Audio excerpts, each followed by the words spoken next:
आप देख रहे हैं अब तक न्यूज इंडिया, जो आपको रखे आगे। आइए दर्शकों, एक बार फिर आपका स्वागत है अब तक न्यूज पर। मैं जाबिर शाह। सत्ता के आगे जब भी सवाल कमजोर पड़ने लग जाए तो सवाल उठाने पड़ते हैं। हमने कल आपको एक खबर दिखाई थी जिसमें पोषण हार यानी कि जो स्कूल में बच्चों को खिचड़ी बनाकर दी जाती है उसके चावल की स्मगलिंग होते हुए कल एक समाज सेवक नितिन झाल्टे नामी शख्स ने मार्केट में रंगे हाथों पकड़ा और कैंप पुलिस स्टेशन को मौके पर बुलाकर उसका पंचनामा करवाया। नगर पालिका में भी फोन किया, लेकिन नगर पालिका के किसी भी कर्मचारी को आने के लिए वक्त नहीं मिल पाया। खबर क्या है, आपको पूरी खबर हम तफसील से सुनाएंगे, लेकिन उसके पहले मैं खास करके मालेगांव सेंट्रल और मालेगांव बाह्य इन दोनों जनता से, समाज सेवकों से, सोशल वर्करों से, सामाजिक कार्यकर्ताओं से एक अपील करना चाहूंगा कि समाज में जितने भी सरकारी योजनाएं हैं उस योजनाओं से जिससे गौर गरीब जनता को फायदा पहुंचता है वहां सबसे ज्यादा भ्रष्टाचार होता है। जैसे राशन की दुकानें, पोषण हार योजना, आंगनवाड़ी योजना, इसके अलावा और बहुत सारी योजनाएं हैं जिस पर शायद मुझे ऐसा लगता है कि अब इन सारी चीजों पर नजर रखने के लिए समाज सेवकों को अपनी आंखें खुली रखनी होगी, क्योंकि जिससे जुड़ा हुआ संबंधित मामला रहता है वो संबंधित विभाग को कार्रवाई करते हुए शायद हम बरसा बरस नहीं देख पाते। न जाने कितनी मर्तबा इन पोषण हार और आंगनवाड़ी के माल की स्मगलिंग को पकड़ने का काम मालेगांव शहर के समाज सेवकों ने ही किया है। और फिर इस बार भी जो मामला मालेगांव मार्केट में हुआ ये भी एक समाज सेवक ने ही पकड़ा।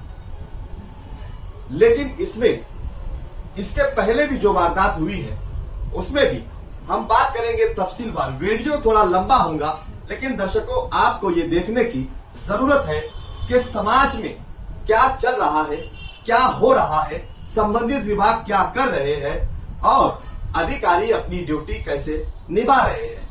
मैंने जो स्टार्ट में कहा कि सत्ता के आगे जब भी सवाल कमजोर पड़ने लग जाए तो सवाल उठाने पड़ते हैं, इसका मकसद क्या है ये भी आपको इस वीडियो में तफसीलवार बताऊंगा।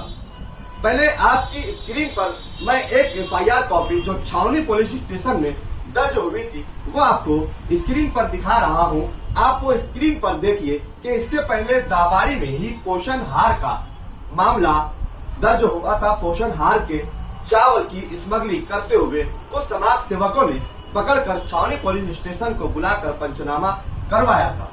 लेकिन वो जो बचत गठ थी उस बचत गठ में कितने लोगों पर एफआईआर गुना दर्ज हुआ था आप स्क्रीन पर उसे देखिए।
दूसरा, जो दाबाड़ी के पोषण हार मामले में गुना दर्ज हुआ था जिसमें मालेगांव महानगर पालिका के उस वक्त के उपायुक्त अनिल पारखे जो फरियादी हुए थे, खुद आयुक्त साहब उसका विजिट करने के लिए मौके पर पहुंचे थे।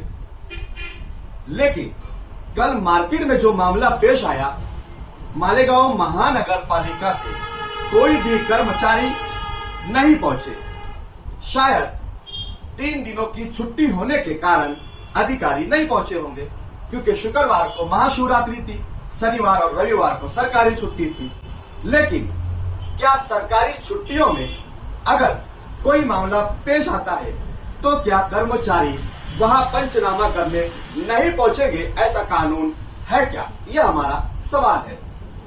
कल के मामले में मालेगांव महानगर पालिका के किसी भी कर्मचारी ने इस पोषण हार के चावलों की स्मगलिंग और गैर कानूनी तरीके से बेचे जाने का मामला जो कैंप पुलिस स्टेशन में दर्ज हुआ, खुद कैंप पुलिस स्टेशन के ही एक कांस्टेबल इसमें फरियादी बनते हैं।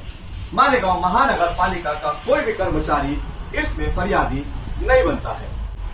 अब सवाल ये है, मैंने जो कहा कि सोशल वर्करों को अपनी आंखें खुली रखनी होगी, क्योंकि राशन की दुकानों से गौर गरीब जनता का अनाज कैसे स्मगलिंग होता है, कैसे बिकता है, जो जनता का माल होता है वो जनता को नहीं दिया जाता और उसे ब्लैक मार्केटिंग करके बेचा जाता है। इस पर अपने इलाके की दुकानों पर उस इलाके के समाज सेवकों को नजर रखने की जरूरत है। जहां कहीं भी आंगनवाड़ी की कार्यालय है, जहां कहीं भी आंगनवाड़ी का माल आता है, वहां पर माल आने के बाद क्या दोबारा गाड़ियां भरकर वहां से जा रहा है, इस पर ध्यान रखने की जरूरत मालेगांव के समाज सेवकों को, सामाजिक कार्यकर्ताओं को, सोशल वर्करों को रखने की जरूरत है। पोषण हार खिचड़ी का मामला जहां पर भी सेंटर किचन दिए गए हैं, उन सेंटर किचनों पर जहां कई 100 टनों का माल उतरता है, वहां से दोबारा भरकर वो निकलता है या नहीं निकलता है, और अगर निकलता है तो समाज सेवकों को उस पर नजर रखने की जरूरत है। मैं यहां तक कहूंगा कि इस पर कानूनी मालूमात भी लेने की जरूरत है। क्या एक बार शासन से आया हुआ माल अगर किचन सेंटर पर उतर जाए तो क्या वो वहां से भरकर दोबारा जा सकता है क्या? ये सारी कानूनी जानकारियां भी हमें लेने की जरूरत है। अब इस पर किस तरीके की राजनीतिक टीका टिप्पणी शुरू हो गई है, इस पर भी बात करेंगे।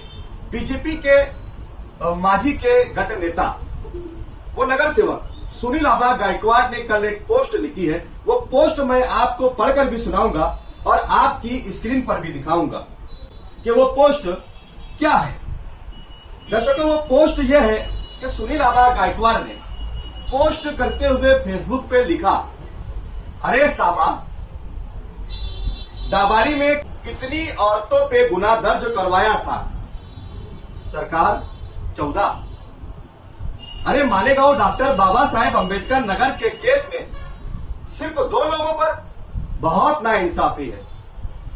ये गब्बर के लोग हैं। इसलिए अब सुनील आभा गायकवाड़ ने किसे गब्बर कहा, यह सवाल पैदा होता है।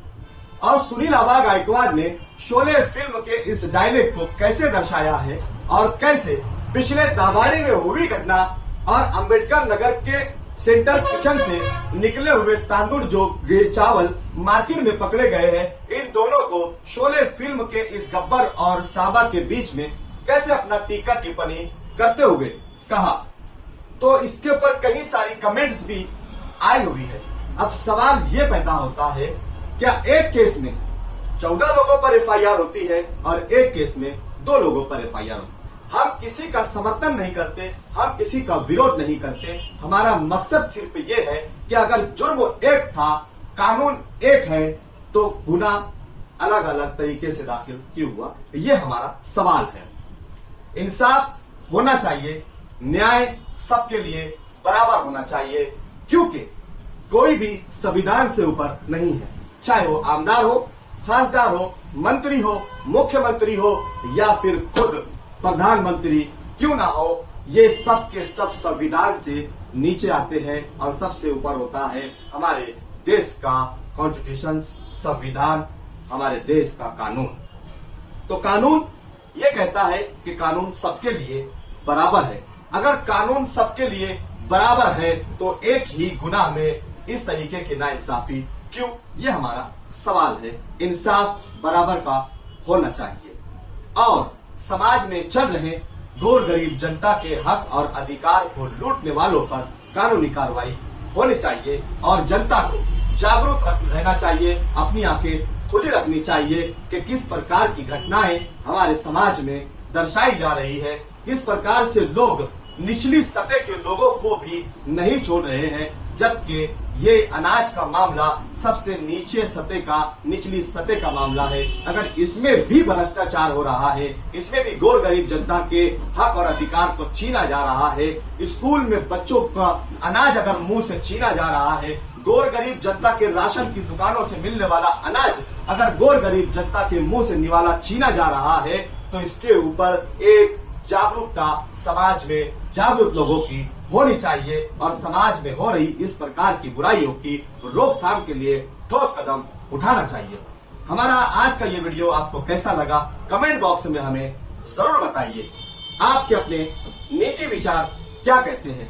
क्या हमने इस बात को सही कहा तो सही कहिए, गलत कहा तो गलत कहिए। हमारा कमेंट बॉक्स खुला हुआ है, क्योंकि हम सबको बोलने की आजादी है। हमारा देश का कानून हर किसी को अपनी बात रखने का अधिकार देता है और अब तक न्यूज इंडिया का स्लोगन है, बोल के लब आजाद है तेरे।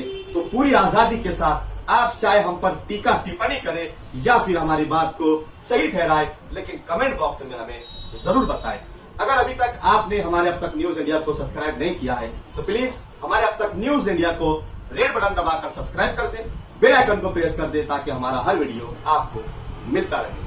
तो अपने दोस्त जाबिर शाह को इजाजत दीजिए, फिर मुलाकात करूंगा किसी नए सवाल के साथ। तब तक के लिए शब खैर, शुभ रात्रि, जय हिंद, जय महाराष्ट्र।